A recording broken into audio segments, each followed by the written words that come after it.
Dalam menjaga kebersihan hati, maka yang harus kita perhatikan menjaga jendela hati. Jendela hati hanya ada dua, yaitu mata dan telinga kita. Maka apa yang Anda dengar dan apa yang Anda lihat itu sangat besar pengaruhnya kepada hati. Kalau kita biasa melihat yang kotor-kotor, ya masuk kekotorannya ke dalam hati. Dengar, yang kita dengar tidak pernah kita seleksi, semuanya kita dengar. Makanya untuk bisa mendengar yang benar yang baik, kita harus berteman dengan orang benar dan baik. Bagaimana kalau kita duduk dengan orang yang setiap hari membicarakan kejelekan orang, maka diam-diam hati kita pun akan kotor menjelekkan orang. Makanya kawanmu itu siapa, temanmu siapa? Ini penting sekali. Anda berteman dengan siapa? Teman ada dua loh ya, teman hidup sama teman benda mati.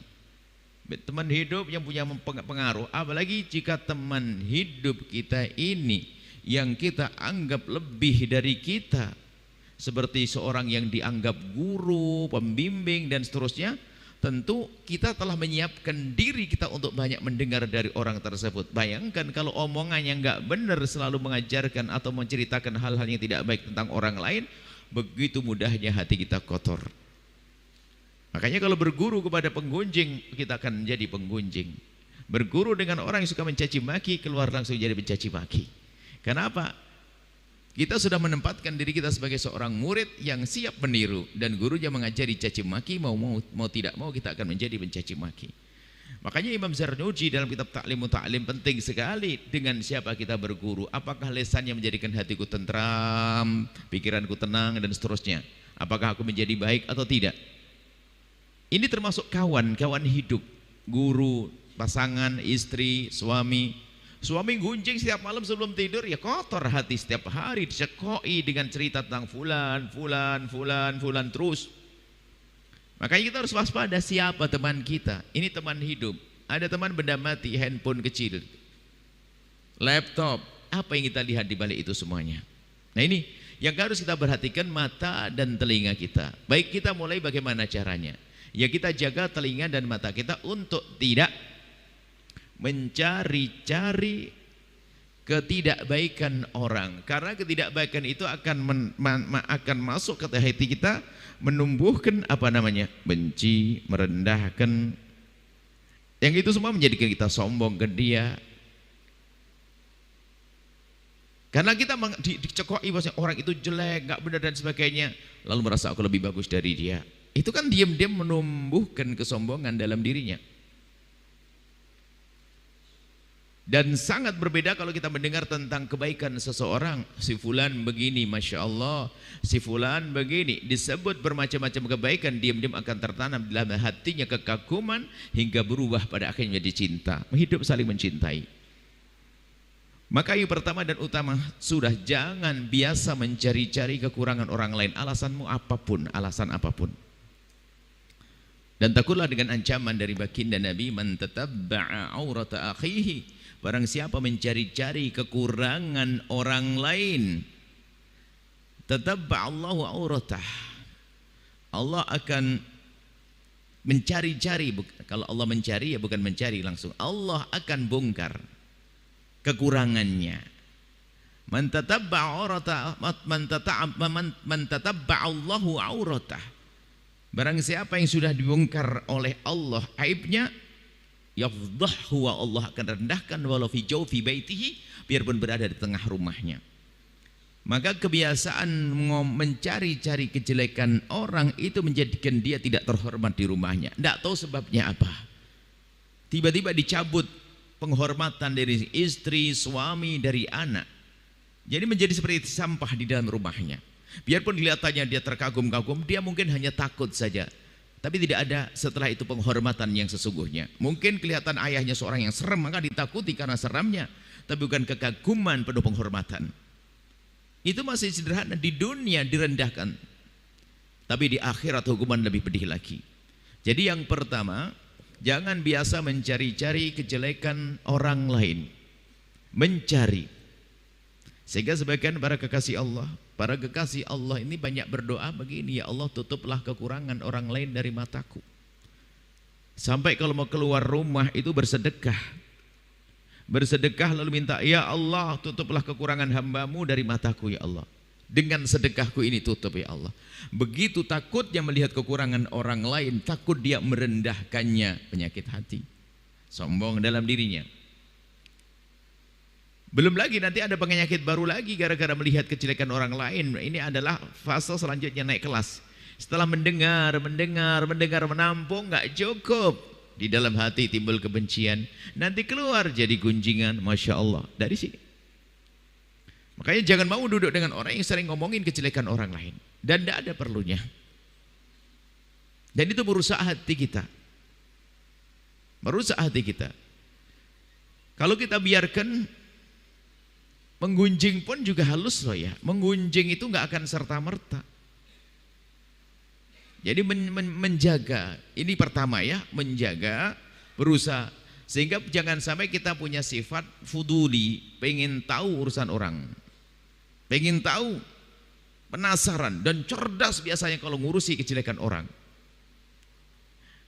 Sehingga para ulama mengajarkan agar kamu tidak sibuk dengan urusan kekotoran orang, kejelekan orang, sibuklah engkau dengan kejelekan dirimu sendiri. Semakin orang sibuk mencari kekurangan diri, maka semakin terangkat dia, karena pasti dia semakin tawadhu. Kemudian setelah itu dia tidak sibuk mengurusi kejelekan orang. Yang sibuk mengurusi kejelekan orang, maka dia akan lupa kejelekan dirinya sendiri, sehingga seolah-olah dia lebih bagus dari yang lain. Maka masuk penyakit pertama yang kita sebutkan, sombongnya iblis. Seolah-olah tidak punya kekurangan, diingatkan susah karena dia merasa paling hebat. Ini mencari kekotoran, kejelekan orang, membicarakan, mencari-cari. Ada sifat pengen tahu urusan orang, pengen tahu kejelekan orang, dan itu cerdas. Orang punya sifat begitu tuh cerdas, cerdas dengan kejelekan orang. Bahkan melihat kejelekan orang pun ditumpangi dengan ilmu tafsirnya al-iblis, menafsiri perilaku. Oh, kalau gini pasti dia begini. Suudon. Wah, jadi ahli tafsir. Bukan tafsir Al-Quran nih. Jadi dia, orang punya perilaku sedikit langsung diterjemahkan panjang lebar. Oh, pasti begini dia. Paham saya. Pasti gitu. Subhanallah. Suudonnya juga berkembang. Mencari-cari kejelekan orang. Cerdas. Gambarannya, kecerdasannya begini loh ya. Lihat temannya itu buka handphone kayak gini, temannya buka handphone, dia lagi WA sama istrinya, atau seorang perempuan dengan perempuan lagi duduk, dia lagi WA sama suaminya, kelihatannya lagi berantem nih, bukan berantem nih, lagi ribut lah. Dia ngelirik tak begini, set, set. Ini langsung terekam, paham. Wah, sok-sok tahu sudah di mana-mana. Padahal dia hadir pengajian nggak paham dia. Manu ini busuk hati begitu tuh. Tapi kalau sudah urusan kejelekan orang, cerdas. Dia masuk ke rumah orang, buka buku, itu bukan buku tafsir, bukan buku sejarah Nabi dan sebagainya. Buka agenda yang buka. Dia buka sepintas tuh kayak tahu semua, cepet bacanya. HP-nya temannya ketinggalan di dia. Itu lihat, baru temannya kamar mandi 5 menit, dia pakai tangan kiri padahal ngencetnya. Sudah tahu. Sudah tahu kemana dia akan lihatnya. Cerdas sekali kekotoran jiwa, kekotoran hati. Karena kotornya hati, maka dibimbing oleh iblis untuk seperti itu. Ini harus kita perhatikan. Makanya kalau anda penasaran handphonenya orang, sebenarnya anda punya penyakit itu. Handphonenya orang, handphone pasangan sekalipun, nggak ada perlunya kita punya sifat fuduli, pengen tahu. Karena apa? Hari ini mohon maaf, handphone biarpun pasangan, handphone itu sehari ini seperti hati. Dan semua orang punya rahasia, bukan masalah kejahatan, enggak. Kalau kejahatan tersembunyi di hati kita, kotor banget ini. Tetapi seorang perempuan mungkin punya rahasia dengan kakak perempuannya, dengan ibundanya dan seterusnya. Jadi yang menjadi masalah, hobi kita ini loh, hobi jelek, pengen tahu. Penasaran urusan orang terus. Penasaran. Dan itu membahayakan. Kemudian setelah itu apa yuk? Kita waspada dulu, jangan suka pengen lihat kejelekan orang, bahkan kalau kita pengen langsung kita tahan. Tidak boleh. Ini langkah pertama, jangan pengen tahu.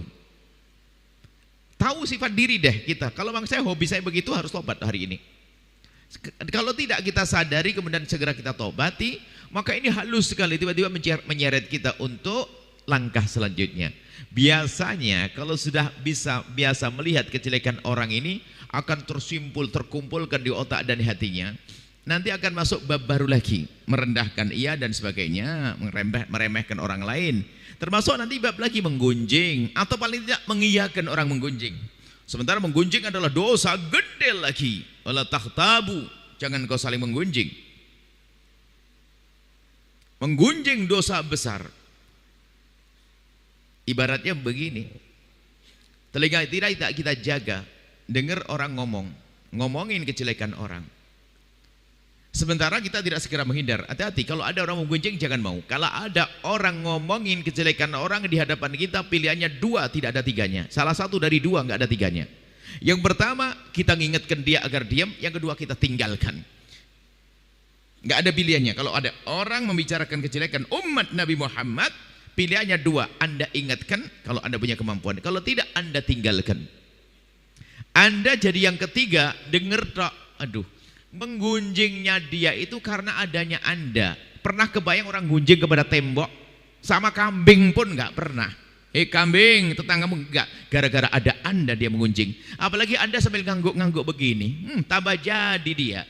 Padahal Anda orang baik, Anda juga enggak mungkin saya tidak akan terpengaruh. Iya, hari pertama enggak terpengaruh, hari kedua tidak terpengaruh, keempat, kelima tak tanya, besok langsung ngomong, iya saya juga ngelihat kemarin. Loh, yang ketujuh ini nggak sadar. Hati-hati, kebiasaan dengar kejelekan orang bahaya sekali dan menghilangkan cinta. Hidup tanpa cinta tidak indah, sehingga kita menjadi benci kepada orang, benci kepada seseorang, naudzubillah. Nah, benci pada seorang kan penyakit yang kemarin, penyakit al-baghdha yang baru kita bahas terakhir. Membicarakan orang, setelah kita mendengar kejelekan orang biasanya berubah menjadi membicarakan. Nah, kalau sudah punya penyakit menggunjing ini, Masya Allah, dia tuh paling bangga kalau bisa cerita kejelekan orang, seolah-olah dia telah menjadi penemu kayak Thomas Alva Edison menemukan itu. Wah, paling bangga dia, seolah-olah pokoknya kayaknya sudah alamah dia, saya tahu semua. Dan dia bangga membicarakan kejelekan orang. Dia gunjing bangga, tidak sadar. Kenapa? Dia sudah merangkum, dia telah banyak menyimpulkan banyak cerita ada di otaknya. Lalu dia akan biasa menggunjing orang, menanamkan kebencian pada orang. Mana ada baiknya penggunjing? Maka dikatakan penggunjing dosa gede. Gunjing itu apa sih? Menggunjing itu membicarakan kejelekan orang yang memang betul-betul ada. Yang ada itu nggak boleh. Membicarakan zina seseorang, judi seseorang. Kalau menghentikan perjudian lain dengan membicarakan. Membicarakan ngomong, oh dia wah orang ahli sholat ibadah tapi begini. Menggunjing. Kalau Anda ingin mengingatkan dia dalam kebaikan, datang ke rumahnya, assalamualaikum, nasihati. Tapi kalau Anda obral di depan umum, Masya Allah, mencari kejelekan orang itu gak dibenarkan apapun bentuknya. Sampai suatu ketika ada kisah pada zaman Sayyidina Umar bin Khattab. Ada seseorang itu penasaran, rumah Arab itu rumah terhormat itu kan ada harim bed, ada pagarnya begitu, sehingga perempuan kalau keluar rumah buka kerudung pun tidak kelihatan dari luar sana. Mungkin gambarannya seperti itu. Dia penasaran di tembok ini, pengen naik tembok, lihat di rumah tetangga itu ngapain. Pas dia nengok satu orang ini mau naik ke tembok, kelihatan tetangganya lagi mabuk. Tetangganya lagi mabuk. Turun dia, semangat amar ma'ruf nahi mungkar nih. Nggak benar tetangga, kayaknya baik-baik, ternyata mabuk. Datang ke Sayyidina Umar bin Khattab, Khalifah, aku menemukan tetangga mabuk. Lalu Sayyidina Umar bertanya, gimana ceritanya? Saya itu penasaran, lalu saya naik tembok, lalu saya ngelihat.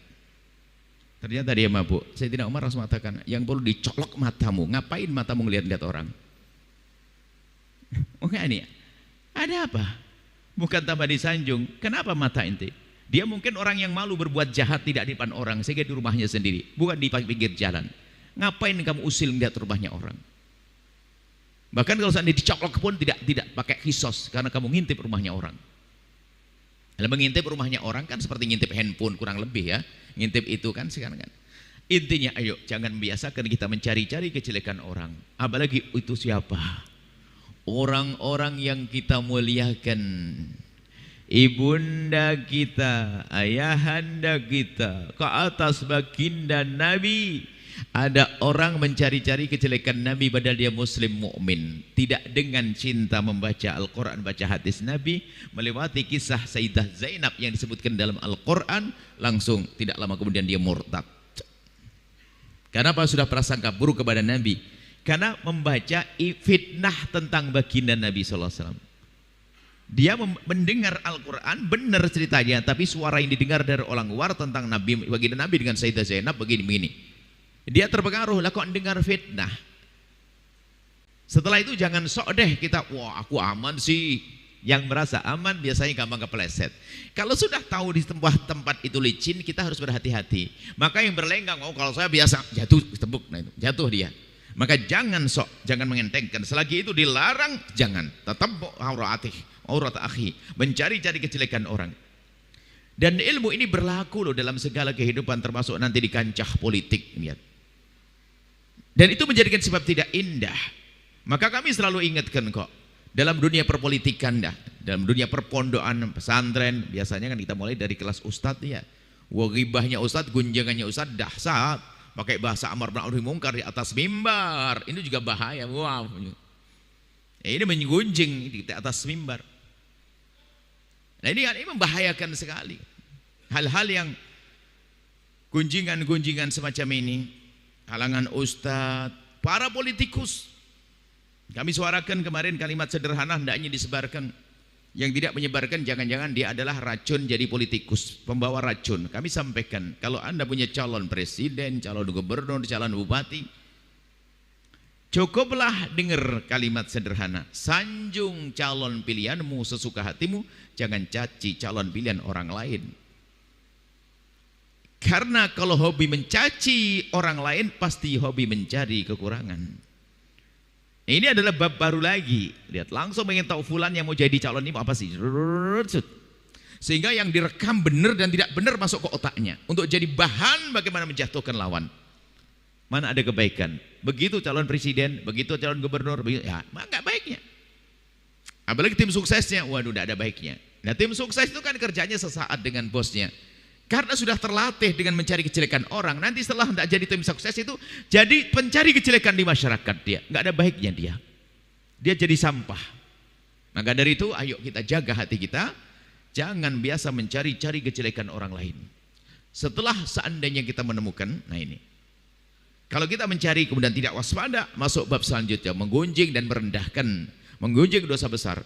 Ada lagi nanti mengadu domba. Pengadu domba itu bisa sengaja dan tidak sengaja loh ya. Biarpun tidak sengaja, ya dia sengaja menyampaikan ketidakbaikan kepada seseorang, dan ketidakbaikannya adalah berkenaan dengan sesuatu yang menyinggung perasaan orang.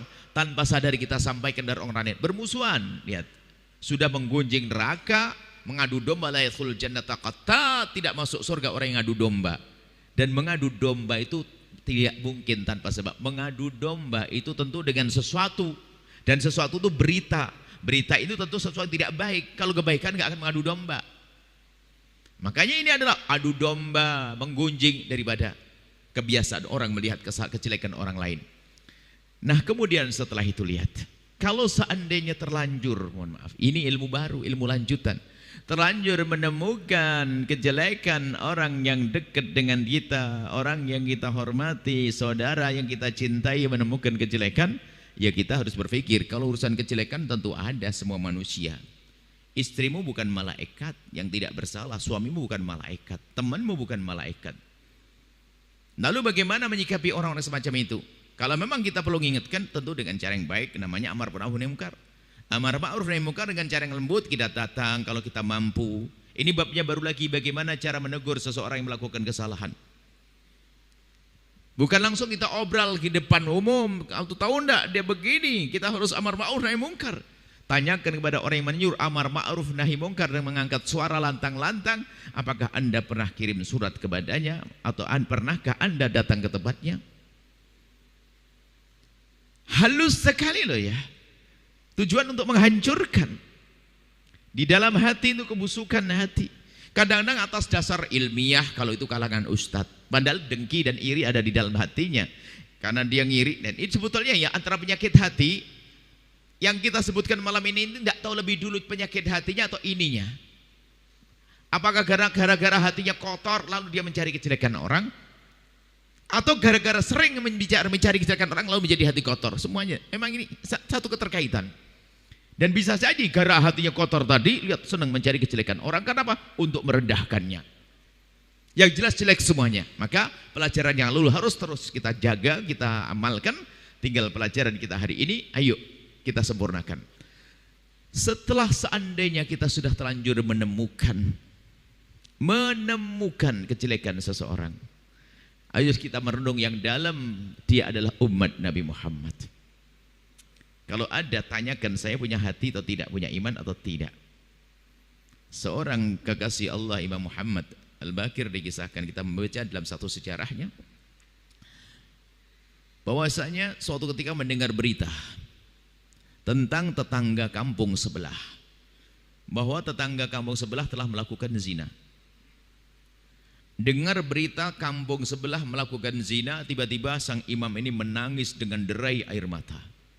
Menangis yang tidak biasa. Sehingga yang memberitahu itu ketakutan. Memangnya siapa itu, Imam? Apakah itu saudaramu atau kerabatmu atau apamu, ponakanmu? Bukan. Yang aku ketahui bahwasanya di kampung sebelah itu semuanya adalah umat Nabi Muhammad. Itu artinya yang telah berzina adalah umat Nabi Muhammad.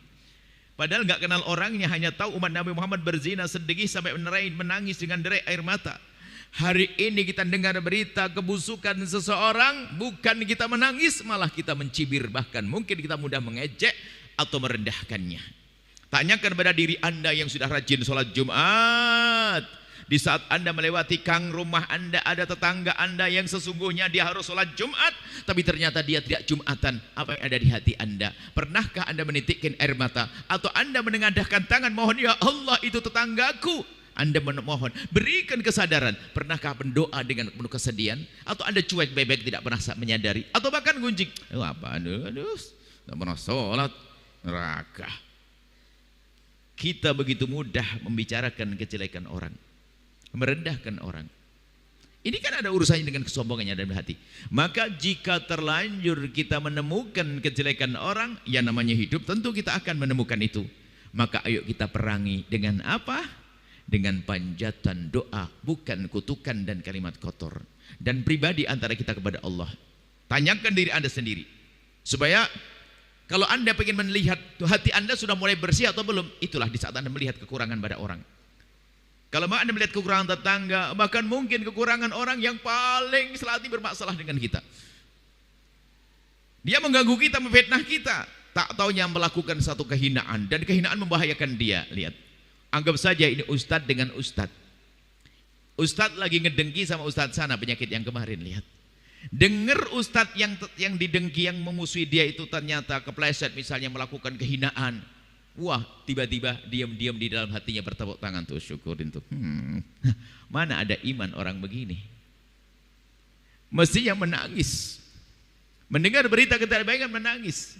Maka dari itu sekarang tanyakan diri kita sendiri, kalau kita melihat umat Nabi Muhammad lakukan maksiat, apakah pernah kita menitikkan air mata memohon di tengah malam untuk orang tersebut? Ya Allah, itu tetanggaku baik banget kepada kami, ya Allah, sering aku pakai lahannya untuk parkir mobil kami. Ya Allah, tetanggaku yang itu, ya Allah, akan tapi kami dengar dia masih berurusan dengan riba, ya Allah.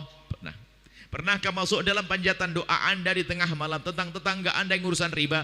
Atau hanya sok Anda kasihan riba? Apakah apa tetangga Anda yang Anda dengar dia pernah kepleset zina masuk dalam panjatan doa Anda? Doa sangat pribadi, gak usah ceritakan ke orang lain.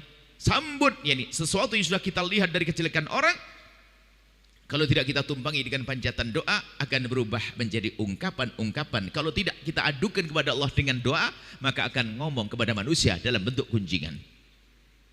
Hati-hati. Makanya langsung kita tumpangi, lihat kejelekan, ya Allah, astagfirullahaladzim. Langsung sholat 2 rakaat tengah malam, ya Allah, itu tetanggaku, aku telanjur melihat kejelekan dia, ya Allah, ampuni dia ya Allah, jadikan itu kejahatan terakhirnya ya Allah, ampuni dia ya Allah, tutup aibnya ya Allah. Biasakan dengan semacam ini. Kalau Anda punya kebiasaan begini, nggak akan Anda teriak-teriak di atas mimbar sebagai ustadz melihat kejelekan. Kalau jadi penulis pun akan jadi penulis yang baik, akan jadi juru damai di negeri ini, tidak akan menyebarkan fitnah yang menjadi sebab orang bermusuhan. Jadi selanjutnya adalah kalau terlanjur melihat, kita tumpangi dengan panjatan-panjatan dan doa. Bukan doa kejelekan, doa kebaikan. Dan mari kita amalkan ini semuanya. Anda perlu tengok kepada orang di kiri kanan kita. Mohon maaf, kita kesombongan dan kecongkaan. Ini adalah termasuk penyakit hati halus, sombong yang tanpa disadari. Anggap saja kita hadir majelis seperti ini, majelis ilmu, sampai nanti doa dengan dari air mata, Masya Allah. Keluar, mohon maaf, kita melewati sebuah tempat, apa namanya, alun-alun atau terminal atau stasiun dan sebagainya. Ternyata di saat kita naik mobil, ada hamba Allah yang diuji. Itu ujian bagi dia. Ujian dia menjual dirinya, mohon maaf. Seorang wanita pakai baju setengah badan. Setiap ada mobil berlalu, dia melambaikan tangannya. Anda tahu bahasanya dia ingin mengajak berzina. Dia perempuan melambaikan tangan, lalu Anda baru pulang hadir pengajian, Masya Allah. Derai air mata tadi waktu mengaji, Masya Allah, lewat melihat mereka. Apa yang ada pada diri Anda? Mungkin Anda berkata, kasihan malam-malam, astagfirullah, malam-malam begini, orang badannya astagfirullah. Mungkin Anda seperti itu. Atau Anda seperti yang satu ini. Di saat melihat wanita semacam ini, tiba-tiba menundukkan wajahnya. Kemudian dia mengangkat wajahnya, menengadahkan tangan, ya Allah, berikan petunjuk kepada itu hamba ya Allah. Itu umat kekasihmu Nabi Muhammad. Ampuni dia ya Allah. Berikan kesadaran ya Allah.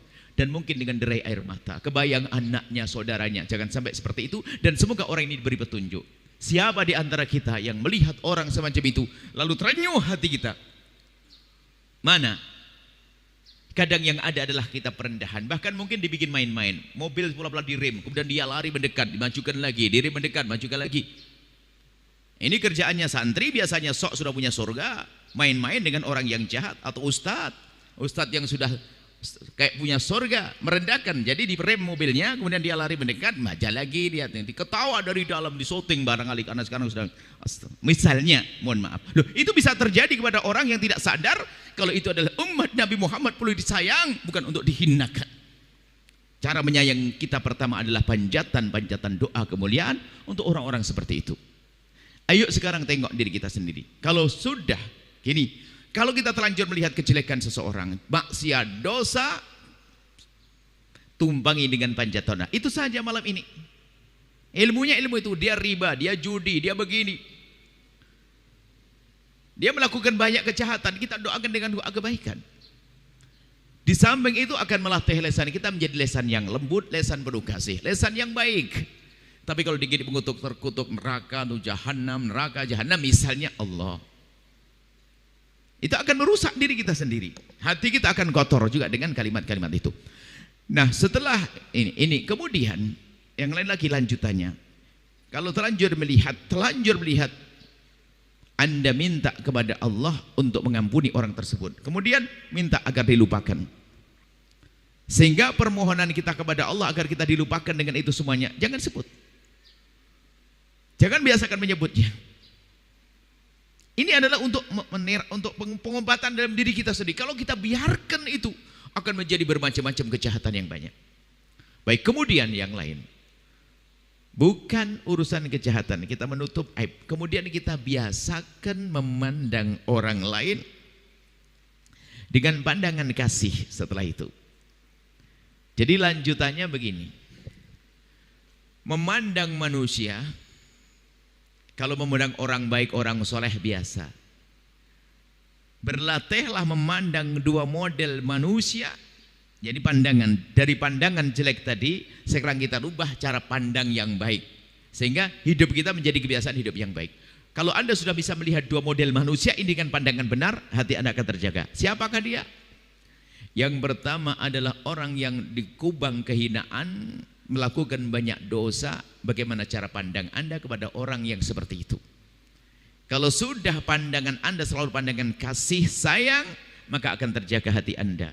Kasih sayang yaitu ditandai dengan panjatan doa, kemudian berusaha untuk menjadikan dia benar. Juru dakwah itu tidak akan benar dakwahnya kecuali dengan kasih sayang. Memandang orang lain dengan pandangan kasih dan bukan pandangan merendahkan. Kalau seorang juru dakwah memandang jamaah dengan pandangan merendahkan, nggak akan sampai ilmu dan juga akan sampai kepada Allah pahalanya. Misalnya apa? Sian orang nggak benar semuanya. Waduh, masa bajunya, modelnya, pandangannya merendahkan. Mau ceramah apa? Dia hanya ingin menampakkan kelebihannya untuk menyombongkan diri. Tapi kalau memandang dengan penuh kasih, mungkin dia melihat orang bejat ikut hadir di sini, ajib. Dia dengan bajunya yang tidak karu-karuan. Tapi kenapa hadir di sini? Pasti ada istimewanya orang ini. Semoga dengan dia aku masuk surga. Semoga karena dia aku selamat. Nah, ini kan pandangan yang indah, bukan merendahkan. Sesian tuh, astagfirullah, ngotori tempat. Wah, ini. Ini pandangan yang pertama. Orang yang bermaksiat, bagaimana cara pandang Anda? Ingat, Allah bisa membolak-balik hati seorang hamba. Bisa saja dia menjadi kekasih Allah, kemudian orang yang katanya soleh dirubah menjadi kehinaan. Ada dikisahkan tentang pada zaman dahulu sebelum zaman baginda, pada zaman Bani Israel sana ada model manusia, dua model manusia. Yang pertama adalah ahli ibadah di atas bukit, ahli ibadah di atas bukit, abid Bani Israel, ahli ibadah. Yang kedua adalah majin Bani Israel, abid, ahli ibadah, orang soleh, orang baik, ustadz deh yang sangat baik, bukan ustadz abal-abal, ustadz pokoknya ahli ibadah. Yang satu adalah majin, itu orang yang dengan segala kejahatan. Anggap saja preman pasar. Maka kami senang menyampaikan cerita ini. Hei para preman, dengar ini cerita indah untuk sang preman. Yang satu ahli ibadah, yang satu preman. Semuanya sama-sama terkenal. Yang satu terkenal dengan kebaikannya, yang satu terkenal dengan keonarannya. Artinya yang preman ini tidak ada kejahatan di pasar kecuali dia pernah melakukannya. Suatu ketika Allah menghendaki keduanya bertemu. Sang ahli ibadah kehabisan bekal karena ibadah yang di atas bukit, karena pengen konsen, tidak pengen diganggu oleh siapapun, lalu ibadah di tempat tersebut. Suatu ketika kehabisan bekal harus turun ke pasar. Dalam waktu yang bersamaan Allah menggerakkan hati sang preman untuk pergi ke atas, pengen ketemu ustadz untuk minta doa atau apa, curhat kayak bagaimana. Rupanya semuanya berjalan menuju tujuan masing-masing dalam waktu yang bersamaan. Sang preman naik ke atas bukit, sang ahli ibadah turun dari atas bukit. Bukit zaman dulu belum ada jalan aspal gede seperti ini, adanya jalan setapak. Di saat mereka berdua berpapasan di tengah jalan setapak, sang preman ini terkaget dengan kibaran jubah sang ahli ibadah. Terkaget dia sampai terduduk di jalan setapaknya. Terduduk di jalan setapaknya. Setelah terduduk di jalan setapaknya, dia memberikan tempat, meminggir di jalan setapak dan memberikan isyarat kepada sang ustadz, yang artinya silahkan ustadz, silahkan ustadz. Dengan pandangan yang kagum, biarpun preman ternyata masih punya kekaguman dengan ustadz. Sampai sang ustadz ini di saat melihat sang preman mempersilahkan dan minggir di jalan setapak, dia sangat berhak dong, seorang baik, saya kan ustadz. Tidak mengucapkan assalamualaikum, tidak permisi, langsung saja melompat begitu, langsung saja melangkah, ngelewat begitu. Sang preman tetap memandang sang ustadz dengan pandang kagum sampai hilang dari matanya, tidak hilang dari hatinya. Tapi sang ustadz tadi lihat, di saat melihat sang preman tahu, si kotor, si busuk, si sampah masyarakat, mau kemana ini? Tidak mengucapkan salam. Apa yang terjadi setelah itu? Allah Maha Tahu yang ada di hati orang-orang ini. Biarpun dia katanya orang nggak benar, orang jahat, orang yang jelek, tapi ternyata dia masih punya kekaguman kepada syiar agama. Dia masih kagum dengan sesuatu urusannya dengan Allah. Dia menghormat syiar agama ustadz. Tapi biarpun katanya orang ahli ibadah ustadz, tapi merendahkan manusia. Akhirnya dibalik oleh Allah. Yang katanya ahli ibadah tapi merendahkan orang lain, dicabut imannya. Menjadi nol. Akan tapi orang yang katanya bejat, nggak benar, baik, tapi kalau dia masih mengagumi segala sesuatu yang ada hubungannya dengan Allah, tunggu dia akan tobat dan dia dirubah menjadi orang tobat. Makanya tolong di masyarakat, kalau Anda melihat anggap saja dia preman kok masih dengar suara adzan, tar dulu bulan Ramadan, jangan anu, ini lihat ustaz, ini ada hormat, ini ada orang pengajian, kasih tempat, ayo jalan, kasih parkir. Kalau masih ada preman, badung, badal dan sebagainya, kalau ternyata masih mengagungkan syiar yang ada hubungannya dengan agama, tunggu dia akan tobat suatu ketika nanti. Karena sebetulnya di dalam hati ada ketawaduan tersembunyi. Tawaduk kepada Allah. Karena apa? Hubungannya dengan Allah, ahli ibadah dengan Allah, ini dengan Allah, tersembunyi di hatinya, maka dia akan benar. Tapi biarpun jubahnya berkibar, Imam Majaz lebih gede dari ini, katanya ahli ibadah, tapi merendahkan hamba Allah, tunggu dia. dia akan jauh. Kalau tidak terhinakan saat di dunia, akan di akhirat nanti. Maka dari itu, jangan biasa merendahkan orang lain. Kalau kita melihat orang bermaksiat, tumpangi dengan panjatan-panjatan doa. Tumpangi dengan panjatan doa. Doa yang baik, doa kebaikan untuk orang-orang yang melakukan kehinaan tersebut. Jangan biasa digunjing dan diomongkan. Kalau ada yang menginginkan dengan cara yang baik, yang indah, dia punya hati loh ya. Dia bukan robot yang kita rumbah, klik, klik, klik, klik, langsung ini. Tidak. Kita sentuh hatinya, kita datang kepadanya dengan penuh keindahan. Kemudian yang kedua, pelajaran yang kemarin, gimana cara pandang Anda kepada orang yang sangat bermasalah kepada Anda. Ini juga mengundang kekotoran hati. Kalau tidak segera kita pangkas. Orang yang paling gak baik sama kita. Sama, jika kita menemukan orang yang jahat kepada kita, zalim pada kita, jangan biasakan diikuti dengan kalimat kotor, mencaci dan mengolok. Itu merusak diri kita sendiri. Sehingga hobi mengolok. Sehingga kalau sudah kita punya kebencian pada seseorang itu, biasanya tidak cukup dia saja. Dia ngomong ke istrinya, diajak menjadi kawan untuk musuhinya. Temannya dijadikan kawan musuhinya. Sehingga bukan dia saja yang jahat, akhirnya orang lain jadikan grup memusuhi dia. Nah ini serem lagi, rupanya yang kotor hati bukan dia saja, tapi orang lain diajak musuhi dia. Maka sebelum menjadi penyakit yang menyebar kemana-mana, ayo kita pangkas. Kita biasakan memanjatkan doa untuk orang-orang yang bermasalah dengan kita dengan doa-doa kebaikan. Selamat tinggal caci maki, selamat tinggal olok-olokan, selamat tinggal perendahan. Dia mengganggu kita, memfitnah kita, mencaci kita, dia zalim pada kita, akan tapi lihat dia umat Nabi Muhammad. Kerinduan Anda untuk keselamatan dia itu adalah iman. Bukan langsung wah, kita marah, kita langsung caci maki dia, tidak. Kita balas caci maki, berarti kita sama dengan dia. Jadi kalau kita bisa melihat dua manusia dengan cara pandang benar, maka selamat hati kita. Yaitu orang yang bermaksiat, orang berbuat jahat, kalau sudah terlanjur kita melihat kejahatannya, tumpangi dengan kalimat-kalimat kebaikan, panjatan doa, jangan diganti dengan guncingan-guncingan. Kalau kita ada orang buat zalim kepada kita, tumpangi dengan kebaikan-kebaikan seperti panjatan doa, jangan dirubah jadi kutukan dan amarah.